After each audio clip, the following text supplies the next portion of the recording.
Cet épisode vous est présenté par Univers Ciné, tout un monde de cinéma.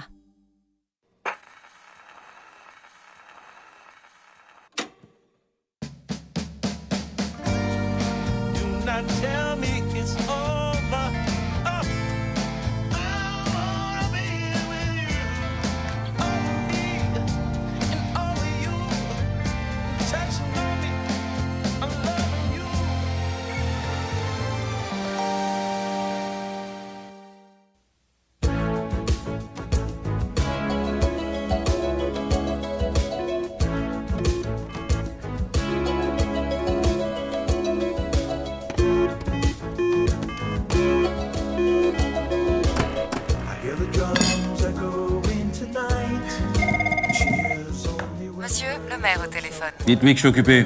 Bien, monsieur. Je déteste perdre. Surtout le jour de mon anniversaire. Et c'est certainement pas un truc des années 80 qui va me faire peur.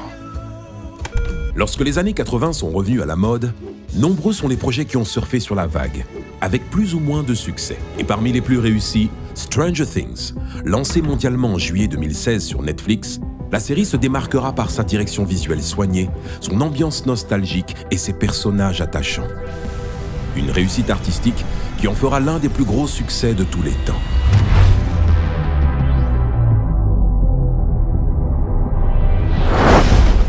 Plus qu'une série, un voyage dans le passé.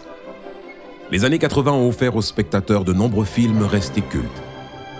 Du fantastique aux buddy movies, leur inventivité et leur insouciance toucheront à jamais les enfants de cette époque. Des œuvres dont Stranger Things s'inspirera avec bienveillance. En distillant habilement ses références aux spectateurs, la série proposera un voyage dans le passé particulièrement réussi. Une balade nostalgique qui tournera vite au cauchemar. L'histoire se déroule à Hawkins, petite ville fictive des États-Unis. Suite à la disparition inquiétante de leurs camarades, un groupe de jeunes garçons se lance à sa recherche. Ils seront rejoints dans leur investigation par 11, une jeune fille mystérieuse au pouvoir télékinésique. Un cauchemar qui ne fait que commencer. Sur leur chemin, ils tomberont sur le Démogorgon, une terrifiante créature à tête de plante carnivore. Issue d'un monde parallèle dont elle s'est échappée via une brèche spatio-temporelle, elle arpentera la ville afin de capturer les habitants. Ses véritables motivations resteront longtemps inconnues, ce qui rendra l'histoire encore plus intrigante. Une créature qui donne un sentiment de déjà-vu.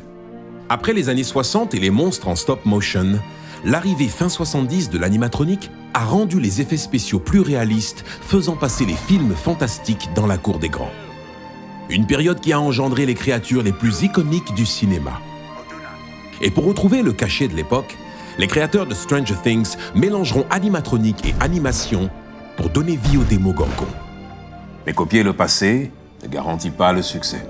Les années 90 marqueront l'arrivée de l'animation, faisant passer le cinéma dans une nouvelle ère. L'animatronique perdra alors son attrait et les anciennes créatures finiront par tomber dans l'oubli.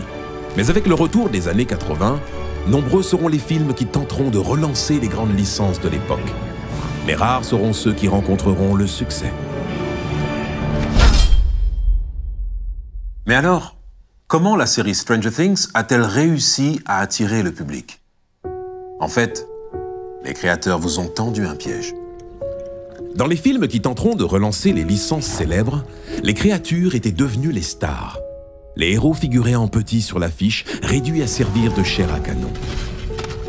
Mais c'était oublié que dans les années 80, il y avait toujours un protagoniste auquel le public s'attachait. Un héros qui rendait la confrontation palpitante. Un ingrédient important du succès de ces films que Stranger Things a bien compris. Face au Démogorgon, la série opposera des héros attachants. Un groupe d'enfants dont les mésaventures feront frémir le public. Et face à de vrais héros, il fallait une créature à la hauteur. Les créatures les plus mémorables des années 80 avaient tout un point commun. Une capacité qui les rendait uniques. Un attribut fort qui leur permettait de marquer le spectateur. Si Alien a créé son mythe en sortant des ventres, le prédateur restera dans les esprits grâce à sa combinaison furtive. Et pour rendre le Démogorgon singulier, ses créateurs ont imaginé le monde à l'envers. un monde parallèle et inaccessible qui fait de lui une menace omniprésente. Désormais, même lorsque vous croyez être à l'abri, la créature peut se trouver à vos côtés. L'esprit des années 80 retrouvé, il ne restait plus qu'à vous attirer. Stranger Things s'inspire du projet MK Ultra, un programme de la CIA visant à développer des techniques de manipulation mentale. Initialement, la série devait se dérouler dans une ambiance plus austère, avec une représentation des années 80 plus proche d'une série comme Tchernobyl. Un traitement qui l'aurait cantonné à un public plus restreint. Mais dans un second temps, les créateurs décideront d'intégrer au projet les références aux films de leur enfance. Stranger Things basculera alors dans un univers plus grand public et deviendra ce projet attrayant qui ameutera les spectateurs.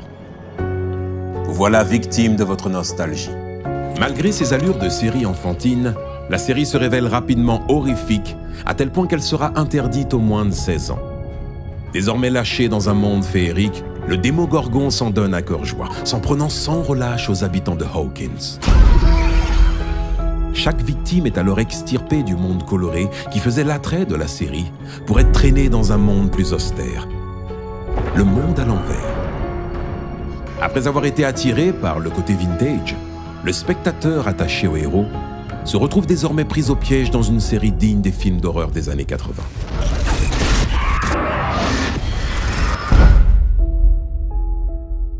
Vous vouliez les Goonies? Vous êtes tombé sur Alien. Vous pensez que c'était quoi les années 80?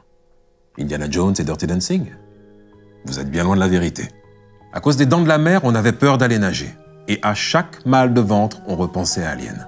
Une dure époque, je vous dis. Christine, les voitures voulaient vous tuer.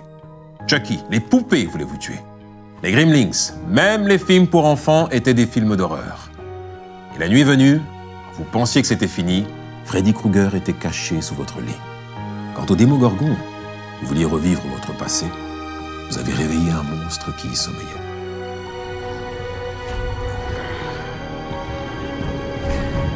Le véritable crime du Démogorgon, c'est de vous avoir rappelé le vrai visage des années 80.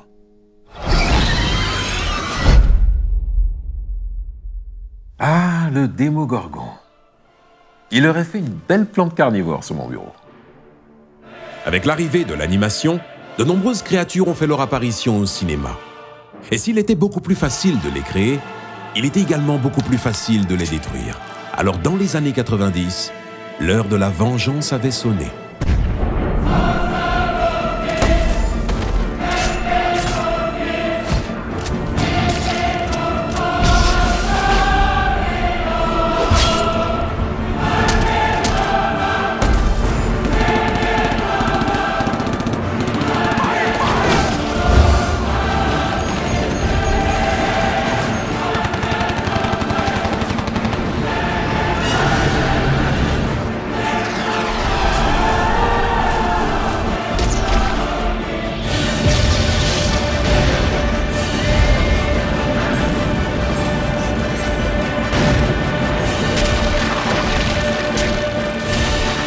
Hasta la vista, baby.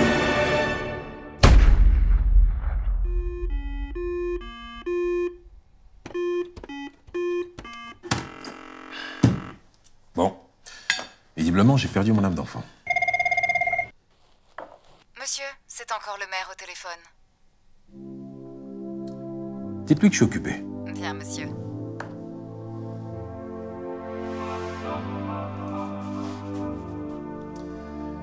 À nous deux.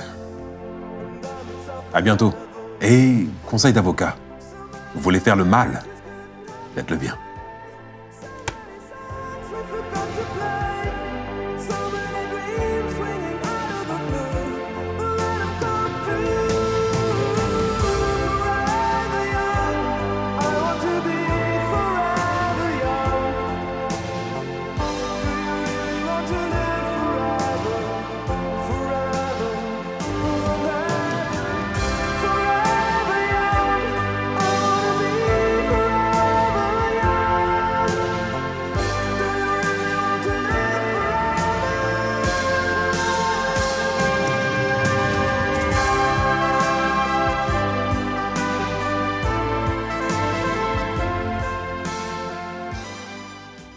Tous les méchants méritent d'être défendus.